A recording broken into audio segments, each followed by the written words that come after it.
Good morning to you, David. Good morning. Thank you very much indeed for joining us. Let me ask you, first of all, though, about Partygate. There's going to be a debate. I think 6 hours has been timetabled for this. I mean, frankly, absurd. I mean, there are so many other things that need to be debated and talked about in our House of Commons.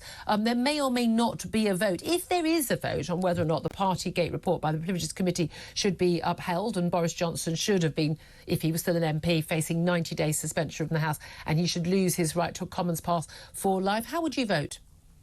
I'll vote with the committee. I mean, I'm probably in the minority. I've actually read every word of this report, and some of it twice over. The committee makes a very good point, or a set of very good points. It shows that he knew what was going on when he told the House that there weren't parties. It shows he was pretty much aware that the rules were being broken. It shows that he wasn't given the advice that he claims he was given by various people, or at least he can't identify. Assurances that these parties were legal, yeah. Sorts of things. And it makes the case very, very clearly. I mean, it's 30,000 words of it. You know? If your viewers want to know what's right and wrong about this, read the report. Read the report. But you, as far as you're concerned, they've got him banged to rights, and so he chose to stand down as an MP when he first saw this report. We believe that the 90-day suspension was sort of added as extra punishment for his contempt of the committee. But I mean, is there a petty aspect to this, a vindictive aspect to this with the Commons pass withdrawal? Well, look, I mean, and does it matter? No, Boris would barely attended the House of Commons when he was a member of Parliament. True. Now, you know, he's not going to be turning up. It's symbolic. Well, unless they pay him 500k, that's his going rate for a speech now, isn't it? You'll know better than me that. But the simple truth is that the most important part about this is the finding of what did he do. Yeah. And the truth is he misled the House on a number of occasions and did so knowing that he was doing so. Yeah. But isn't the key thing here, and that's something that amazes me, we've got the COVID inquiry ongoing, and we've got all of these, this fuss about the Tory HQ lockdown party, London Tier 2 rules in December 2020, and the pictures, the videos of that, we already seen pictures ages ago, but video of that going out over the weekend, and, some horrific jumpers and dancing, which should both be a crime, frankly, let alone the breaking of the lockdown rules. But all of this focus on all this stuff, it seems to me everyone's getting the wrong end of the stick. This isn't it outrageous they broke these rules. What is outrageous is that they imposed these rules, which they knew were nonsense and they were not obeying themselves, and those rules were imposed on the rest of us. And I'd have lost my job if I'd been to a party like that and it was on video. So would many other people. Other people just, wanted to do the right thing and obey the law. And most people thought that genuinely they were saving lives by not seeing people, when all these people were frankly partying, having a perfect normal life. Wine time Friday and Friday night in Downing Street continued. Normal life continued behind that black door. No masks, no social distance, any of that. Whereas it was being forced on the rest of us. Isn't that the real lesson that needs to be learned? Is that nobody enforcing those rules and making those rules actually thought they were necessary for them? Well, there was one telling comment from an official cited in the report saying that number 10 was an island of normality when the whole of the country was being shut down. And it does tell you what the attitude was, as frankly did all the WhatsApp releases from Matt as well. I mean, the truth of the matter is there was very little science behind this, and I hope when this COVID inquiry eventually reports, if either of us are still alive by then, indeed. It actually highlights that point. I mean, but do you have any faith that it will? It seems to me the COVID inquiry that got David Cameron, who hadn't been Prime Minister for 4 years, 5 years by the time COVID hit this country, and they're asking him basically about austerity. It wasn't lack of pandemic planning that forced us to lock down. It was panic and the lack of proper data. Well, that's right, and indeed that the prior pandemic planning was very poor.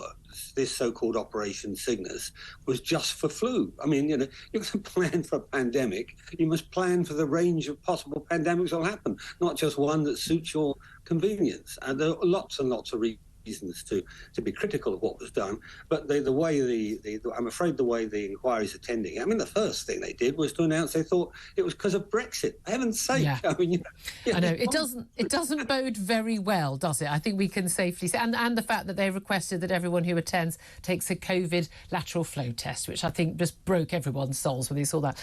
But let's talk about the stuff again. All this focus from MPs on what's going on at Partygate, and anger on both sides. You shouldn't have done it because breaking lockdown rules, etc., etc. But for most people, people say I've had enough. They're angry about it, whether they wanted Boris to go or wanted to stay. They've had enough. They're bored with it. What they are worried about, what they are concerned about today, is the stuff that they say MPs aren't talking about and aren't having debates about, which is why they can't get on the housing ladder. Why once they're on the housing ladder, they can't afford their mortgage because interest rates are going up and up and up, and their rent's going up and up and up. And if they can get at a council home, well, you're more likely to get one in some boroughs, frankly, if you come from abroad than if you're a British national. Brits to get priority of council houses is one of the front pages today. And concern about crime, concern about all of these other issues, genuine inflation issues. And their view, a lot of people's view is that you lot, even though you're not in government anymore, you lot are all out of touch. You don't understand what people are going through. Is that fair?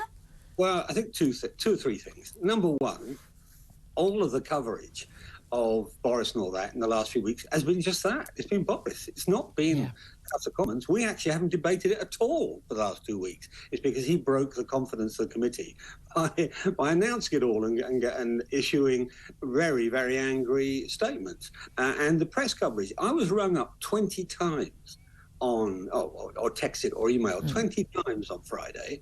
I was sick in bed, so I didn't answer any of them, all to talk about Boris, not to talk about the things of the day. So there's a bit of hypocrisy in the press about this. Number two, those people who couldn't go to a funeral or couldn't attend a dying relative and so on are still very angry about it. And I think we have to pay due attention to that. But number three is, this is not stopping us getting on with a normal job. You've got Lucy Allen today in the papers attacking the Bank of England for being complacent about mortgages, that sort of thing. It's still going on. This doesn't stop us doing anything. Today, we're going to get rid of this issue, and it hopefully will then be gone forever, and we can then deal with everything else. And that's what we'll do. I've got constituents who've got mortgage problems. I've got constituents who can't get houses. I've got constituents who can't get into social housing.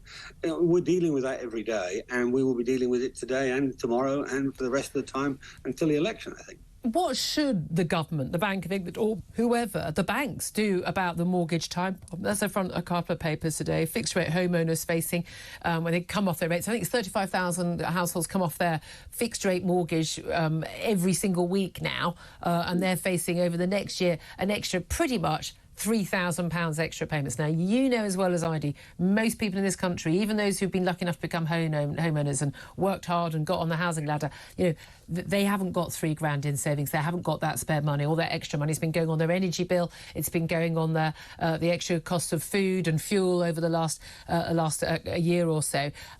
Should the Bank of England, should they, as many are saying, should they hold off from another interest rate rise this Thursday, expected to go up from 4.5% to 4.75%? Should the government provide a bailout to mortgage owners?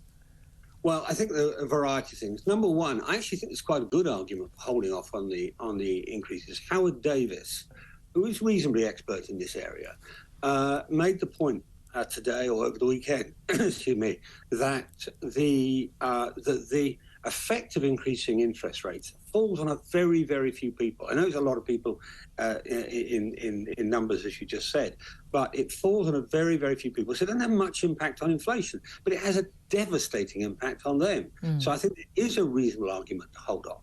Second thing is the government should be talking to the mortgage providers, banks and building societies and so on, about rolling over the increases, about how they cope with them, about what they're doing about expediting. So, for example, instead of increasing the amount I pay by 100%, let's say, putting that onto my mortgage. There are a variety of ways of dealing with this, and the government should be attacking all of them. Because you're quite right. Who's got £3,000 to spend? Yeah. In the current environment, we're all struggling to pay our our energy bills and our food bills and so on. So nobody's got 3,000. Well, no normal people have got. No, I mean, most people don't have those savings anyway. And we know that people have been dipping into their savings to help pay the extra normal daily expenses. What did you make of Mark Carney, the former Bank of England governor's comments over the weekend, basically saying Brexit was to blame for an awful lot of our ills? I mean, we're still going back to that, aren't we? As a leading Brexiteer, former Brexit secretary, does he have any case there?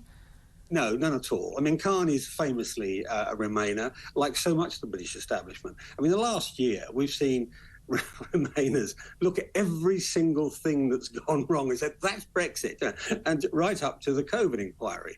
The truth is we've had two enormous changes in the world, not just Britain, the world. COVID, the greatest peacetime catastrophe, really, when you add in the government responses to it, the greatest peacetime catastrophe for probably a century, and the Ukraine war, and therefore all of the tensions and the fracturing of the international markets, Russia and China and so on, the second biggest. So those two things dwarf good or bad outcomes of Brexit, absolutely dwarf them. And trying to blame Brexit or point to Brexit is just silly. I mean, it's sort of the sort of thing you might expect them to do after too many glasses of wine over a dinner party, not as a sort of thoughtful comment from a man who used to hold one of the most important economic functions in this country. OK, indeed. Thank you very much indeed, David Davis. Really good to talk to you. Former Brexit Secretary Conservative MP.